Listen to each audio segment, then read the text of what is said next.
अखिल भारतीय अग्रवाल सम्मेलन ने विश्व विख्यात भजन सम्राट कन्हैया मित्तल को अपना ब्रांड एम्बेसडर नियुक्त किया है।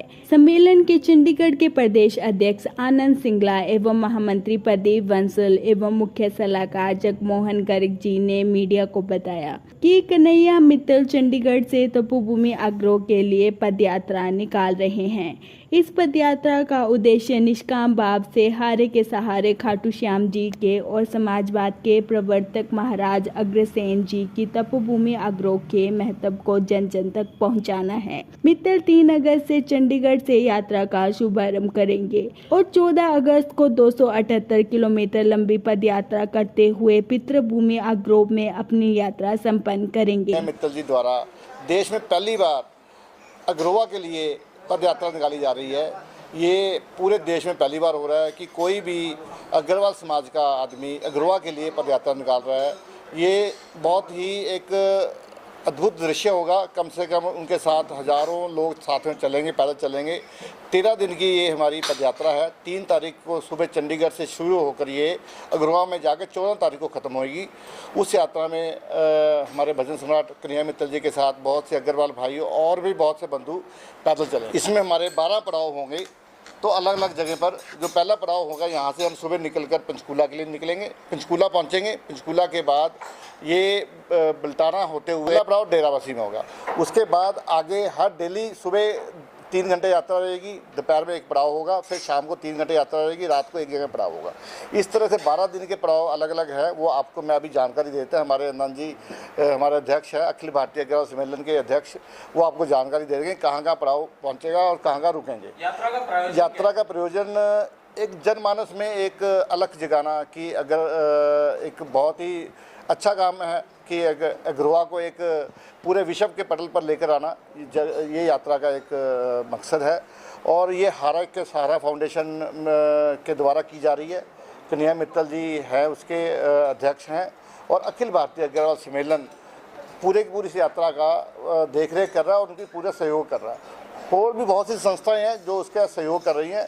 हर देश में हर प्रांत में जाकर वहाँ पर वहाँ की संस्थाएं इसके अंदर बढ़ चढ़ के हिस्सा लें। प्रशासन से भी हमारी रिक्वेस्ट है, हमने अपनी एप्लीकेशन में दी है कि प्रशासन से कि इसके अंदर जहाँ जहाँ जाएंगी वो अपनी हमें सिक्योरिटी प्रोवाइड करें। और सभी ने हमें आश्वासन दिया है कि आपको कोई भी प्रॉब्लम नहीं आने वाली है। ये यात्रा निर्विघ्न वहाँ तक पहुँचेगी और प्रशासन का पूरा समर्थन हमें। अभी तक ऐसा है कि रजिस्ट्रेशन चल रही हैं। यात्रा में अभी तक हमारे पास 300-400 लोग ऐसे हो चुके हैं जो यात्रा में हमारे साथ जाने के लिए तैयार है। लेकिन कुछ पड़ाव पर है, कुछ लोग यहाँ से अम्बाला तक जा रहे हैं, कुछ लोग अम्बाला से आगे कैथल तक जा रहे हैं, कुछ कैथल से बहुत से लोग कैथल से अग्रवा तक जा रहे हैं।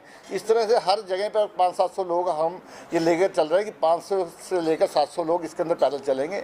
और लेकिन गाड़ियों का काफिला हर जगह पे होगा। कम से कम 100 से लेकर 200 गाड़ियाँ होगी।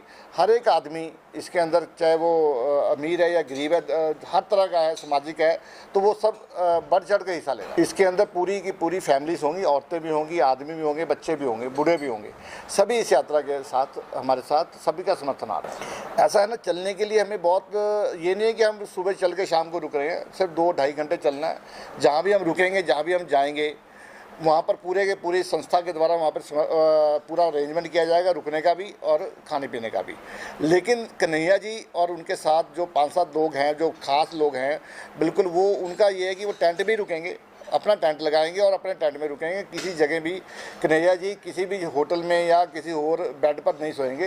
ये उनका ये है कि अपने टेंट लगाकर उसी में सोए। तो कहाँ का हमारा ये पड़ाव रुकेगा, उसकी जानकारी मैं हमारे अध्यक्ष आनंद सिंगला जी से रिक्वेस्ट करूँगा कि वो आपको सारी की सारी जानकारी दे दें। अभी हमारे पास 50 लोग ऐसे हैं जो चंडीगढ़ से अग्रवा के लिए जा रहे हैं और लगभग सैकड़ों लोग हमारे साथ चंडीगढ़ से पंचकूला चलेंगे और उसमें 100-150 कारें और साथ में हमारे सैकड़ों अग्रबंधु हमारे साथ ढोल धमाकों के साथ पंचकूला जाए। इसका मेन उद्देश्य है खाटू श्याम और अग्रोहा को जोड़ना, क्योंकि दोनों ही समकालीन हैं। महाराजा अग्रसेन जी और खाटू श्याम जो बर्बरीक हमारे हुए, वो एक ही वक्त में हुए, उनको आपस में जोड़ना, ये हमारा मेन कन्हैया जी का मुख्य उद्देश्य है।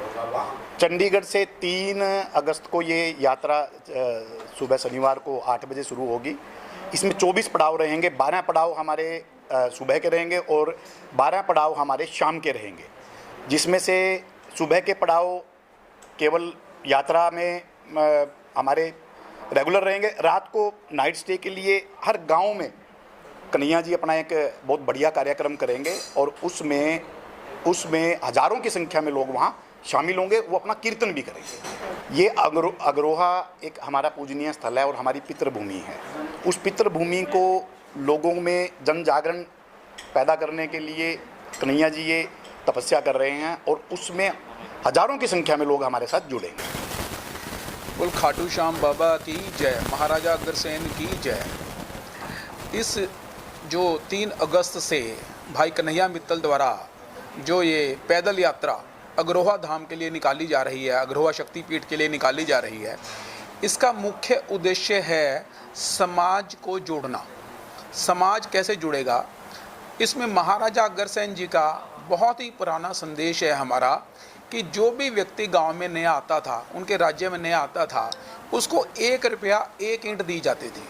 उसके द्वारा ये संदेश था, वो उस राज्य में आया, पहले दिन उसको 1 रुपया 1 ईंट सब लोग देते थे, तो उसका वहाँ घर भी बन जाता था और उसका कारोबार भी शुरू हो जाता था। तो यही संदेश भाई कन्हैया मित्तल द्वारा चंडीगढ़ से अग्रोहा जो पैदल यात्रा निकाली जा रही है, दिया जा रहा है कि एक तो समाज को समाज से जोड़ना, कि हर उच्च व्यक्ति की ये ड्यूटी बनती है वो किसी भी निम्न स्तर के व्यक्ति की मदद करे, उसको जीवन में खड़ा करने में अपनी सहायता दे, ये संदेश। और दूसरा जो हमारे प्रधान आनंद सिंगला जी ने बताया, जो अखिल भारतीय अग्रवाल सम्मेलन चंडीगढ़ इकाई के प्रधान हैं, इन्होंने बताया कि जो खाटू श्याम जी को और अग्रोहा जी को आपस में जोड़ना। देखिए आज हजारों श्रद्धालु यहाँ से खाटू श्याम जी जाते हैं, लेकिन उनमें से सब लोग अग्रोहा होकर नहीं जाते। तो ये संदेश एक देना चाह रहे हैं कि जो भी खाटू श्याम जी जा रहे हैं वो अग्रोहा शक्तिपीठ होकर जाएं, ताकि उनको भरपूर उस चीज़ का आशीर्वाद, या कोई पितृ दोष है उस दोष से मुक्ति, और महालक्ष्मी का आराध्य मंदिर जो बन रहा है उसका आशीर्वाद उनको मिल सके। ऐसा संदेश इस यात्रा द्वारा दिया जा रहा है।